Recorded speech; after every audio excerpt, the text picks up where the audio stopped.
Bashaud Breeland's one of my favorite players on the Redskins, especially because of last year, what he did last year. That's my whole thing, is that we cannot have this attitude towards Breeland. This guy is gonna bounce back, and what I'm saying is either tonight during the Carolina game or next game versus the Bears, I'm guaranteeing within one of these two games, Bashaud Breeland's going to have a field day. He's going to have a really good game, and he's going to solidify all the Redskins fans. Like, he's going to show a little bit of his old self, whether he has an interception and, like, you know, just has a sack or, you know, something crazy. I guarantee you within one of these two games, Bashaud Breeland's going to come out of his shell and look like his old self. I believe in Bashaud Breeland, and he's going to have a bounce-back game. I'm calling it, dude. I'm calling it. I had just one of these feelings, dude.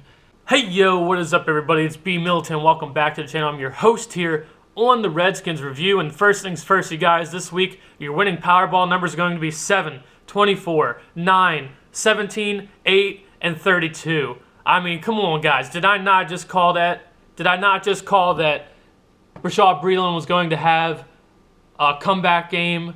And I called it within both the two games. In the Carolina game, he had one bad play where he tripped and he fell down, and luckily Ted Ginn Jr. didn't catch the ball. But besides that, he was swatting touchdown catches away from one of the best tight ends in the game, Greg Olsen, and he was looking good out there. And then in the Bears game, he's got 2 interceptions. Like I said, he was going to have some interceptions or something. He was going to be making big plays. Bashaud Breeland was going to look like the guy that we knew him to be last year. Now, I understand, yeah, if he was going to have one of these games, it was going to be against Carolina or it was going to be against the Bears, two teams that aren't that good. But guess what, man? Bashaud really wasn't playing very well all year long. And then I sat here and I called exactly when he was about to have these breakout games. And that's because I use these suckers, man.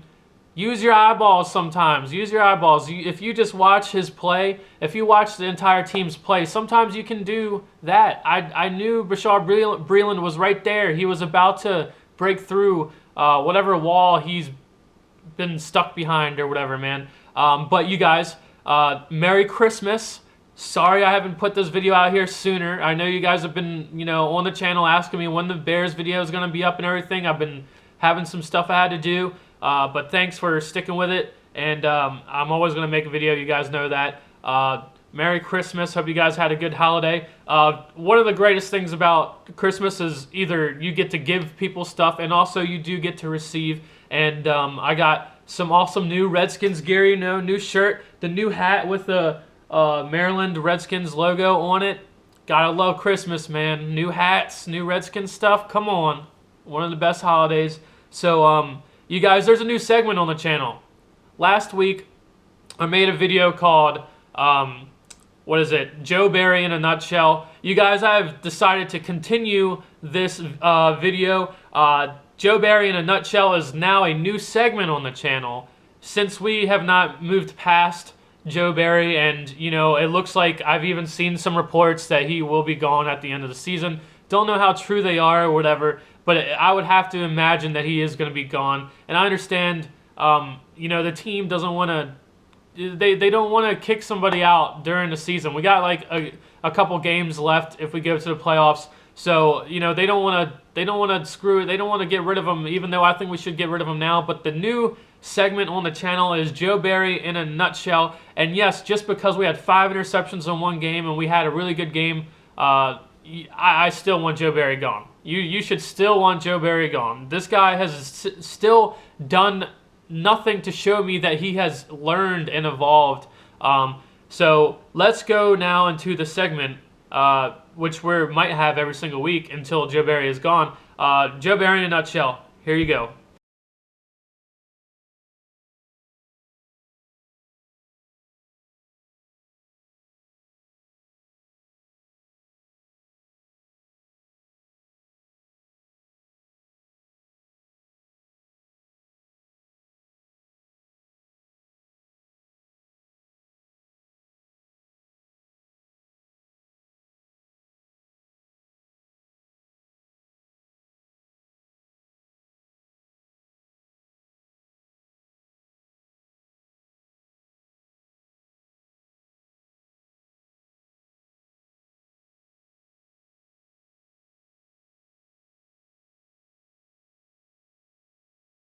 All right, guys, now that you guys got to see the Joe Barry Nutshell segment, which is going to be here probably every week from now on until we get rid of Joe Barry, the first third down in the game against Matt Barkley, who is a struggling young quarterback, on 3rd and 7, what do? We send pressure, and we send one more guy, and Matt Barkley, he sits there and he goes, hey, guess what? I'm getting too much pressure, and I'm going to throw the ball away, essentially. I'm going to throw the ball to where no one can get it, his receiver or our defender. He just threw the ball away, basically. And then on what might be either the next third down or a couple third downs from then, it's 3rd down and 18. 3rd down and 18. And we only send 4 guys. We only send 4 guys. And we drop everyone back out into coverage. And guess what? Matt Barkley, the same guy who just folded under pressure, the same young quarterback who would end up throwing 5 interceptions that game, he converts like 19, 20 yards on 3rd and 18. Why? Because we did not get pressure. We did not send pressure. It's week 15. It's week 15, and Joe Barry still has not realized that with 4 guys, we are not getting the pressure that we need to stop a struggling young quarterback like Matt Barkley to pick up 19 on 3rd and 18. You don't send one extra guy. This is how this works out. It's so simple. It's so simple, okay? All year, we've seen our 4 down linemen, D linemen, not get there, right? We have not gotten pressure with our 4 guys all year long. It's week 15 out of 16 weeks, and Joe Barry's still having 4 guys rush on 3rd and 18, and he's not realizing that, guess what? Even though he's dropping more guys back into coverage, our guys in coverage are not stopping the 3rd and longs all year long. He still hasn't realized that. So this is what we need to do. We need to either blitz. We need to blitz, and there's a couple outcomes here.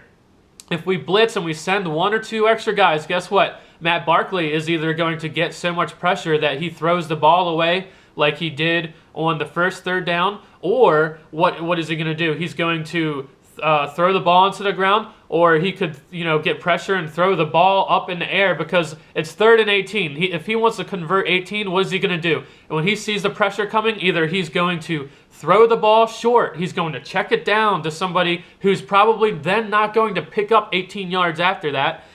So he's either going to check it down short to somebody and not get the first down, or he's going to not have the time to throw the ball deep for 18 yards because he needs to get rid of the ball quickly. So if he does try to throw the ball down the field, he's going to be throwing it straight up in the air and hoping his dude comes down with it, or our guy could come down with it, and maybe we get another interception. Or maybe, so what? So if he throws the ball and someone catches the ball and runs for the 18 yards and gets the first down, so what? So what?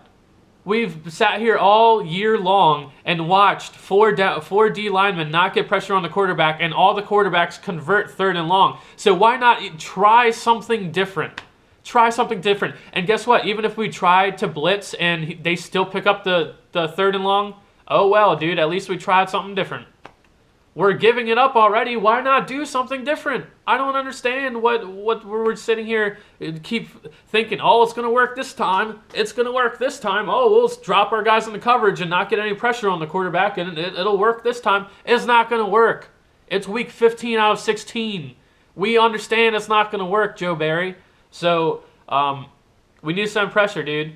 We're not getting. It's basics of football. If you do not get pressure on the quarterback, it's going to turn out bad for you. Josh Norman, we could have a bunch of Josh Normans back here, and if we are not getting pressure on that quarterback, he will pick these Josh Normans apart. He will. Matt Barkley still had 300 plus yards or whatever. Like, come on, wake up. So now that we had to get the Joe Barry in a nutshell, off our plate here. You guys, Merry Christmas yet again.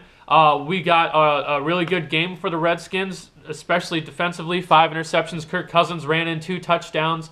But let's go into the interceptions here. Like I said, I knew Bashaud Breeland was going to, come. It's been too long, man. He's going to come back into himself. He's going to be, hopefully, we need him to be the Bashaw Breeland that we've known last year. We need him to play like that in our next game versus the Giants, which if we beat the Giants this weekend, it's no secret we're going to the party, y'all. Like Louis T keeps saying, all we want is a ticket to the party. We want a ticket to the party, and right now we're standing outside the party, and somebody walked by, and their party ticket fell right out their back pocket and fell on the ground, and we stumbled across it, and we picked this ticket up, and right now we're in the process of going, excuse me, did anybody drop this ticket? Did anybody drop this ticket to the party? And if nobody answers this weekend and says, yeah, that's our ticket to the party, screw them. This is our goddamn ticket. We're going to the party, y'all. We're going to go. So we need to come out, and this is essentially a playoff game for us versus the Giants this weekend. Before we get into all that, I need to talk about the Bears game a little bit more. Kirk Cousins had 2 rushing touchdowns. He had a pretty good day. Deshaun Jackson had another good day. Even was taking hits and getting back up and everything. The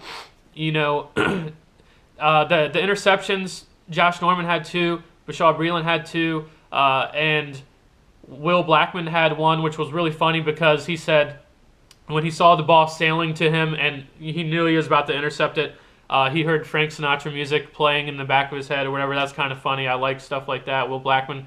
I like Will Blackman a lot. He's just not an extremely physical safety, so he's good. He does a lot of things well, and he's a smart guy, but he's just not the most physical tackler that I would like to have back there at safety. But and then also he said, first I don't know why, but he was wearing Nate Sudfeld's cleats. So Nate Sudfeld is a really tall guy. I don't know how tall he is or how big he is or whatever, but for some reason Will Blackman, I guess he didn't have his cleats or he wasn't allowed to play in them or what happened. But he had to wear Nate Sudfeld's cleats or they got mixed up or something, and that's why he blamed that on why he didn't run that interception back for a touchdown, because his cleats were too big because he had to wear Nate Sudfeld's cleats. But also transitioning to the next, we should have had 6 interceptions, y'all. Greg Toller, he played the route better than the wide receiver did right near the end zone. He turned around and the ball hit him just like this. Like he should have intercepted that. Greg Toller should have had another interception. It should have been 6 on the day. But if you go back and you watch it like I did, Greg Toller, his goddamn dreads got in his way. When he went to go grab the ball like this, his dreads smacked the ball out of his hand. The dreads got, his dreads got in his hand when he was trying to catch the ball. Cut them damn things off, dude. Come on, Greg Toller. Are you kidding me? I mean, you can grow that shit out when it's not football season, but if that shit's gonna hinder your playing, cut them shits off, dude. Seriously, like I'm not one to bitch or complain about how people dress or play the game of football, you know what I mean? But if your goddamn hair is stopping you from getting a turnover, you better cut that shit off, dude. Come on, man. You're gonna have the ball fall right into your face like this, and because dreads are in your hand at the same time, you can't grab the football and you drop it. Like, come on, dude. Cut that shit off, seriously. We Redskins fans want you to excel. Redskins fans want you to catch that goddamn interception, just like Josh Norman should have had a bunch of interceptions this year. But he had his wrist and hand, going on, so maybe that was what it was.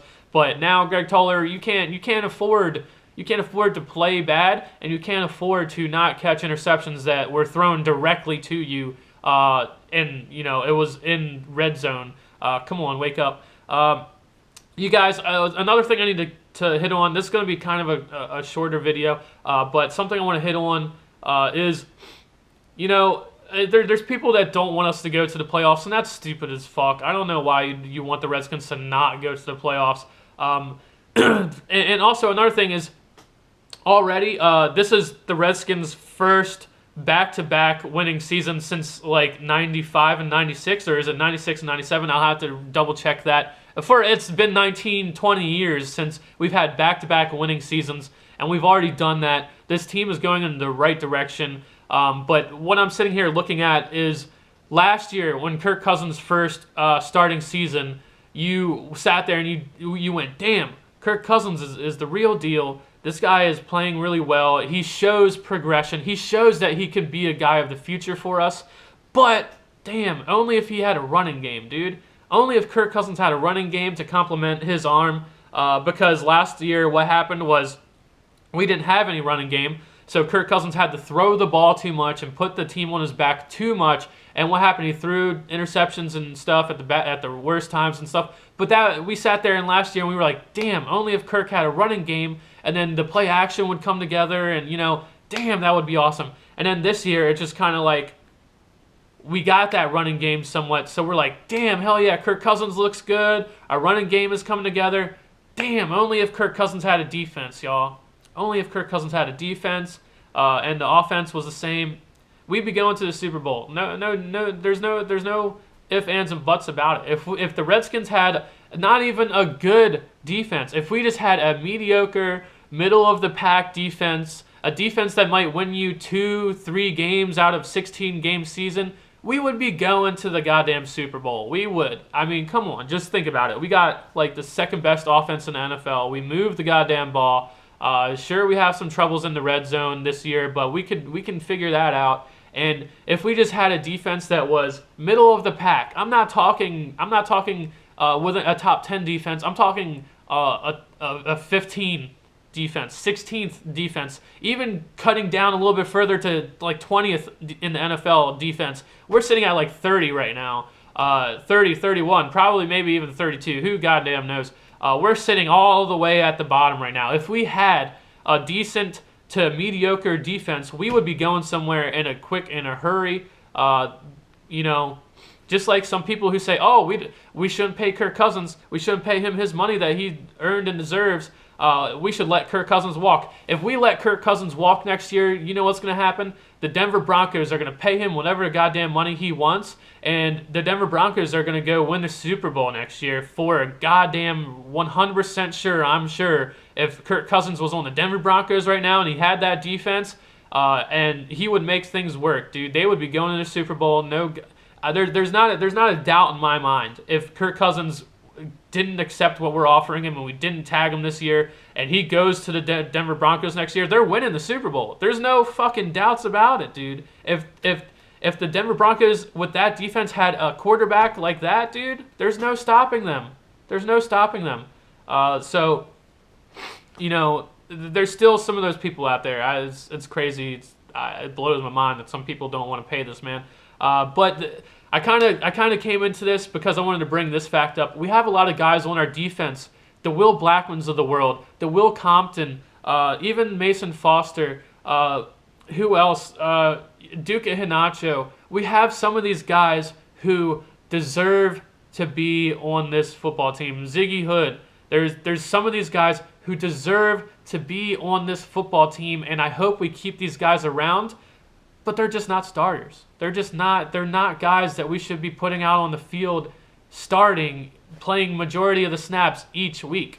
These are not guys. Will Compton, I love Will Compton. I love watching him in interviews, and the guys feed off of his energy, and people really love him. And Marshall Spate's another one. These guys, I like them, but they are just not starters, dude. They're not. I mean, we've had this all year long. We found this out. But I want to keep these guys around. I have not a goddamn problem with having these guys on our team and having them slowly roll into the game. And you know what I mean? Like, as the game progresses in certain situations, bring in a Will Blackman, bring in Will Compton. It's good to have them for depth. And, these guys have fought all year long, and they deserve to stick with us.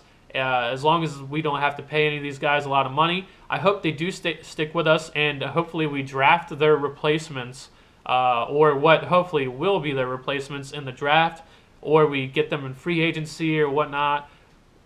Even though our defense is this bad, I don't want to get rid of some of these guys. They have fought, you know what I mean? There's guys around the NFL who have not fought, which is also, I'm going to segment into this. Joe Barry needs to still go. This guy has done nothing and shown us nothing this entire year.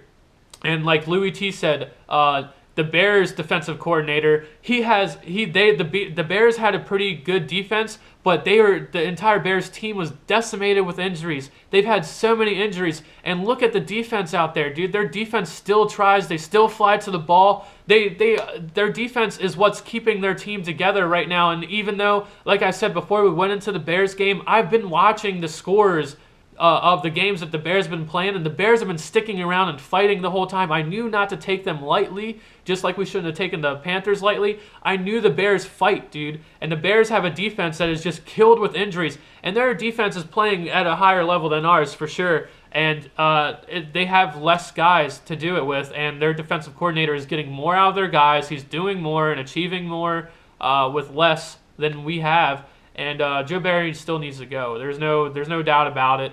I don't care what happens this season. Joe Barry has shown us enough within 2 seasons that he is not going to change. We are going to give up 3rd and longs. We're going to not rush the passer when it is the most obvious time to rush the passer, when we have a young quarterback like Matt Barkley, when we're playing a hurt, injured Cam Newton, who was like the most blitzed this year and does terrible versus the blitz. We're just not gonna blitz him. Come on, man. We don't do any exotic blitzes. We don't do anything crazy. I understand that we don't have the best players on defense, but you need to realize your job is on the line, and you need to go down swinging. And this guy is not. He's too conservative, man. Our defense has their backs up against the wall, and he's going to just be conservative. No, you need to swing for the fences, dude. Sometimes you need to swing for the fences. Guess what happens? On third and 8, and you blitz, and we get a sack. Damn, we got off the field. We got off the field, but in 3rd and 8, and you say, hey, everyone go back into coverage, and then we give up that 3rd and 8, and then we get it. Then they keep moving the ball on us, and they keep moving the ball on us. And you need to swing for the goddamn fences at this point. Like, honestly, that's what you need to do. Our defense is not good enough, and I would much rather go down swinging for the goddamn fences than sitting here giving up the 3rd and 18s, dude. I cannot sit here and watch that.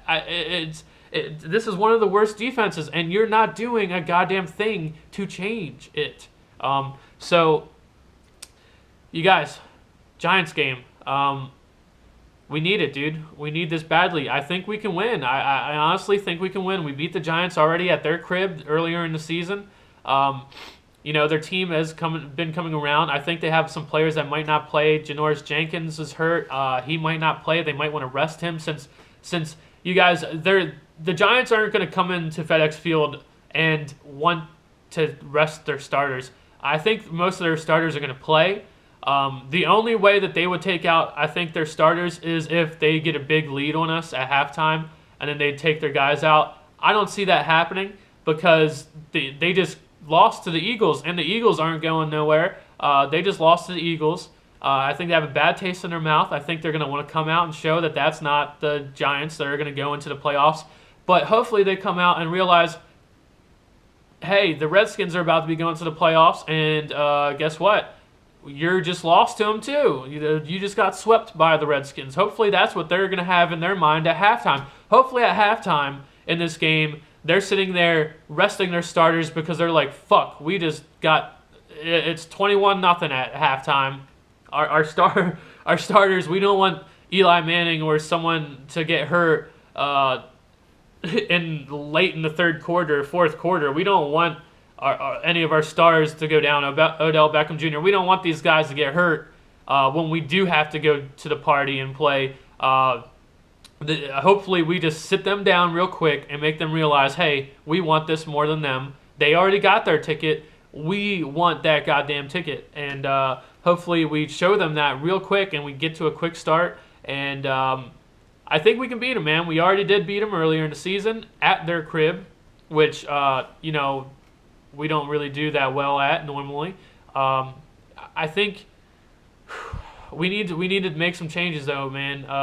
Dante Whitner needs to sit his ass on the bench, and he needs to play special teams. Dante Whitner needs to realize that this is also Joe. This is a part of Joe Barry's job. This is a part of Joe Barry's job. Dante Whitner is so bad. He is so bad. Joe Barry should be going up to him and saying, "Hey, you need to take a seat. We got some other guys like DeShazer Everett who have been waiting for this moment to have his time to show us what he can do, and you have shown us nothing. So you need to go sit down and you need to go play special teams for a little bit until you get pissed off enough that you start showing us the effort that you should have been showing us this whole goddamn time, and work your way back up to being a starter on this team, because Dante Whitner is most possibly the worst player we have on defense. And that's crazy to say, because this guy has been around for so long, and how is he this bad, dude? I don't understand. He hasn't been the Dante Whitner, the hitner. He hasn't hit nobody.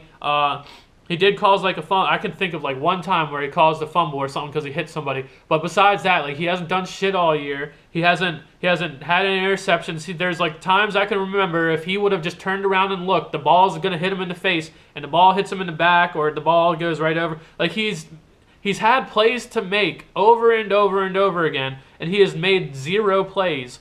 We need DeShazer Everett to come in. We need somebody else to come in. Duke, I think, hopefully, they've been talking about it. Maybe Sua Cravens will come in and play. I think it's a little fucking late for that. I mean, but sure, send Sua in there. It's literally anybody. Dude, put Quentin Dunbar Jr. back there. I don't give a fuck. Put Quentin Dunbar Jr. back there at safety over Dante Whitner, please. This guy is the worst. This guy is not going to play for any team next year. This is the end of Dante Whitner's career. There's no team in the NFL that on the offseason, they're going to look at Dante Whitner's tape this year and say, yeah, that guy, he might have something left. Not a goddamn chance. This is the last you will ever see of Dante Whitner, I promise you.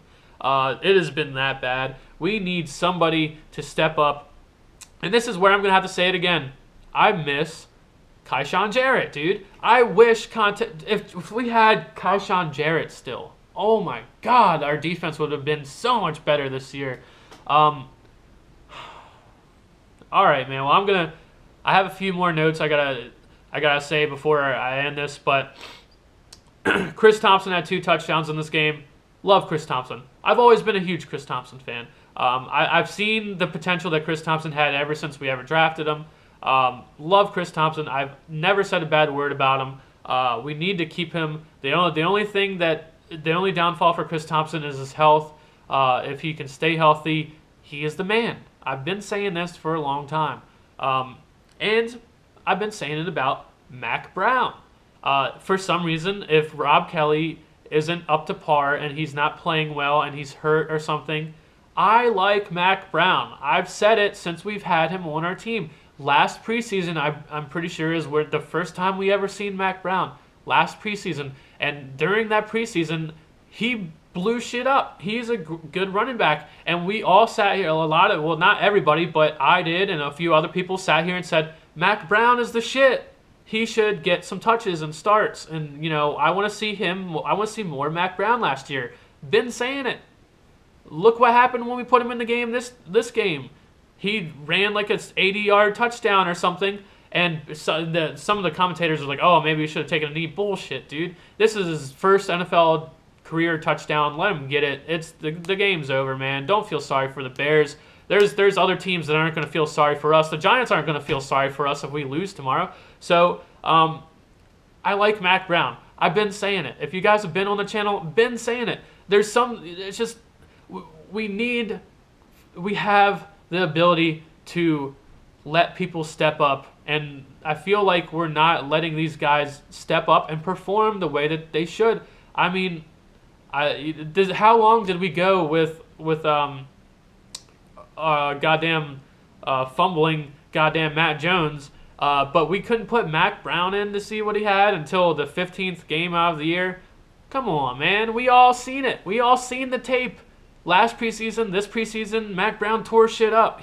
I liked Mac Brown more than I liked Rob Kelly. Rob Kelly, I'm sorry, but he looked somewhat somewhat he didn't look bad, but he didn't look amazing in the preseason. Mac Brown was tearing shit up. I'm glad Robert Kelly is the shit. Robert Kelly is awesome. I love Robert Kelly now. I was completely wrong about him. I thought he was kind of like just a average back. I honestly thought that, but he's great. He's awesome. I love him.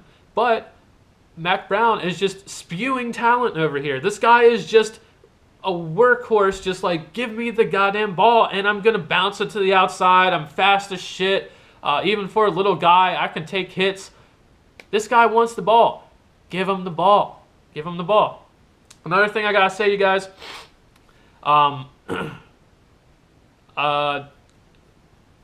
I didn't like the idea of getting rid of Keenan Robinson. You guys know Keenan Robinson, was on our team. He was actually one of my favorite players. Sure, did Keenan Robinson suck sometimes versus the run? Yeah, he did. But Keenan Robinson was one of the best coverage linebackers that I've seen in a long time. He was really good versus the pass. He's fast. He made some really good tackles sometimes. And I feel like he's much better than anybody we have at linebacker right now. I hate to say it, but I regret letting him go. I thought when Scott McClellan let him go, I forget. I think it was over money. I think he wanted too much money or whatever. But I think keeping Keenan Robinson this year would have really made our defense much better. And now he's over on the Giants. He's not. I don't think he's a starter over there, but I think he's doing his role over there. He's contributing to the defense that's pretty good over there. So it sucks that Keenan Robinson is gone as well. That's one of the. I just have to bring that up. And don't get me wrong, I still don't love the guy now because he was talking shit about the Redskins. But that's also after they let him go when I didn't really see too much. I didn't really see many reasons to let him go. He got injured near the end of the season last year or whatever, and he only sat out like 1 or 2 games, and then they just never put him back as a starter. And I just think he's better than what we have right now, and I wish we didn't let him go. But yeah, I mean, I guess fuck him. He was talking shit about our team now or whatever, but I don't know. I guess that's going to be my last note. This is it, man. This is the most important game of the season. We need to win this shit, and we need to it's good because we just got the win versus the Bears, and we're coming off a good win, but we need to take care of business, man. And I wish I had a ticket to the game, but I looked it up, and tickets are going pretty expensive right now. I got some other shit I gotta, put my money towards, or I wish I could go to the game. This is one I would love to be at. I go crazy when I go to the games. I'm always screaming. I lose my voice every single time. If you guys are going to the game, leave everything you got on the line there, man. I promise you, the amount of games that I've gone to and the amount of games that I've lost my voice, I would say 80% of the time when I go to a game, our team wins. And, I mean, yes, it's a factor of being a home game. It is. But it's also because the fans get into the game. I promise you it works. If you go to the game, please lose your goddamn mind at the right time, and we'll get this W, man. I feel pretty confident. I think we can do it. We already beat the Giants, and our team. We're gonna find out if they won it or not. We'll see. So hail to the Redskins as always, guys. See you in the next video. Peace.